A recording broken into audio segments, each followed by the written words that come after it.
Not many settings mix with open-world titles quite as well as fantasy. The ability to explore a land with few restrictions fits with how fantasy is all about developing a massive world that fans can invest in. Combine that with gamers' need to get their money's worth from a game, and it makes sense that fantasy open-world RPGs are so popular. Fortunately, there have been a ton of incredible open-world fantasy games over the years.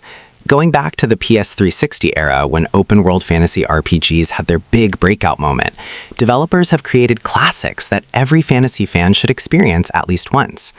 That said, it can be hard to keep track of them all, given how many games come out every year. Middle-earth: Shadow of Mordor is far from the only Lord of the Rings game, but it's definitely the best Lord of the Ring game of the modern era. Taking place prior to Lord of the Rings, Shadow of Mordor created a canon that still worked well within what already existed, as players became the fallen ranger Talion, trying to get revenge against Sauron. The game offered amazing combat, similar to the popular Batman Arkham series, but with superpowers. The Nemesis system also worked brilliantly, leaving fans wishing they could experience it again in more recent games. Still, the relative lack of variety in settings makes it hard to rank higher than 10th place. In Dragon's Dogma 2, Capcom found a way to improve on an already fantastic experience. Set in a vast fantasy world, players take on the role of the Arisen, where they're tasked with defeating a powerful dragon. Along the way, they'll also get pulled into a massive conflict between the countries of Vermont and Batal. Dragon's Dogma is known for its crazy combat options, so fortunately there are some classic fantasy monsters to fight. Expect to go up against Cyclops enemies, Griffiths, and even Doolahans. It's a memorable experience, just as long as no one wants to use fast travel. With Octopath Traveler 2, Square Enix reminds fans that they still belong in the best developer conversations. Just like the original game, Octopath Traveler 2 sees the player following 8 characters through separate missions. Unlike the original, though, they've added connectivity between the characters, so it doesn't feel like it's just 8 disconnected storylines. Octopath 2 is an improvement in every way on the original. It adds sea traversal and even gives the player different classes for combat options while retaining the satisfying turn-based combat of the original. They've also added a sense of spectacle with some incredible set pieces that make it one of the best-looking pixel art games out.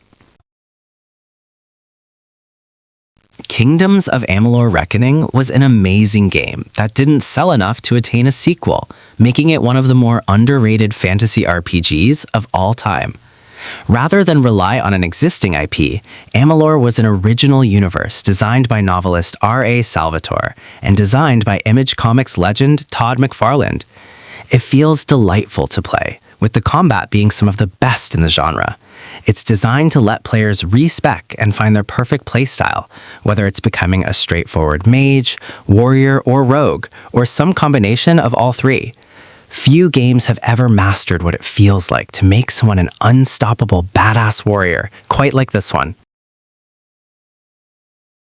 Dragon Age: Inquisition was BioWare's first attempt at creating an open-world game, and the result was incredible. As the Inquisitor, players form a massive army for the sake of beating back demons escaping from the Fade, this source of all magic in their world. Inquisition provides players with an epic story and a memorable cast of characters. It's not all saving the world stuff, though. Inquisition offers BioWare's trademark romances, along with dozens of side quests that players can get lost in. Combine that with the ton of build and customization variety as players explore all the biomes, and it's no wonder the game got Game of the Year when it launched. MiHoYo created one of the biggest free-to-play games ever with Genshin Impact. Thanks to its gorgeous graphics and shockingly fun combat system, it feels like a game that should be impossible. Games before Genshin with this monetization model weren't nearly as close to feeling like a premium product players might plop money down for. At this point, Genshin Impact has been running for several years, constantly adding content every few weeks. It's created a surprisingly complex world that could take hundreds of hours to play through everything. However, it stays in the 5th place spot because its monetization, which made it one of the most successful gacha games ever, is egregious. Square Enix proved Dragon Quest was still one of the best gaming franchises when they released Dragon Quest XI: Echoes of an Elusive Age. It's a masterful execution of all the classic JRPG tropes. The story is about the hero's quest to save everyone, but it's far more complex than it first seems. Despite being an older title, Dragon Quest XI is also still one of the best-looking JRPGs out right now. The unique Dragon Quest art direction gives the game a timeless look that will fit in during any era. The only problem with Dragon Quest XI currently is that no one knows when gamers will get Dragon Quest XII. Xenoblade Chronicles 2 is the best-selling game in the Xeno franchise, with 2 million copies sold to date, and it's easy to see why gamers find it so appealing. It sets players loose in the strange and fantastical world of Alrest, which has incredible vistas and awesome secrets around every corner. While Xenoblade 2 definitely feels super anime, newcomers shouldn't be fooled. The title is as mechanically dense and complex as they come, and offers tons to do both in and out of battle. It also offers a lovable cast, and while the game feels lighthearted, there are plenty of dark secrets to uncover as players progress through the main story. When you first step out of that cave and the camera pans over Hyrule, you realize this isn't just a big map, it's a playground. What makes Breath of the Wild so special isn't the graphics or the combat, it's the fact that the game actually trusts you. There's no hand-holding. If you see a mountain in the distance, you don't look for a path, you just start climbing. If a thunderstorm starts, you better unequip that metal sword or you're gonna get fried. It's all about those "I wonder if this works" moments. Can I chop down this tree to make a bridge? Can I use a leaf to blow my raft across the lake? Can I sneak into the final boss castle right now with nothing but a stick and some courage? The answer is always yes. It's a game that traded traditional dungeons for a sense of pure, quiet wonder.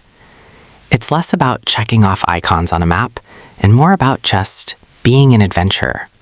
Years later, we're still trying to find a game that captures the specific kind of magic. The Witcher 3 Wild Hunt is one of the best games of the modern era. Though it represents the end of Geralt's story, it still feels approachable to newcomers thanks to CD Projekt. The developers managed to create one of the best narratives in open-world games, with storytelling that's on another level from most fantasy games. It strikes a balance between politics, monster hunting, and character development. One mission could see Geralt fighting against a griffin. Another could see him assassinating someone to help out a nation. Either way, just a few minutes with The Witcher 3, and it's easy to see why players have kept coming back to this title even 10 years later. Elden Ring remains the game of the generation for a reason, and it proves that From Software is one of the best developers in the game. And traveling through the shattered remnants of Elden Ring's hauntingly beautiful, yet unsettling world will pull players in from the very beginning. While most open-world games are hyped because of their stories, Elden Ring is a bit bolder. Rather than a traditional narrative, players piece everything together through exploration.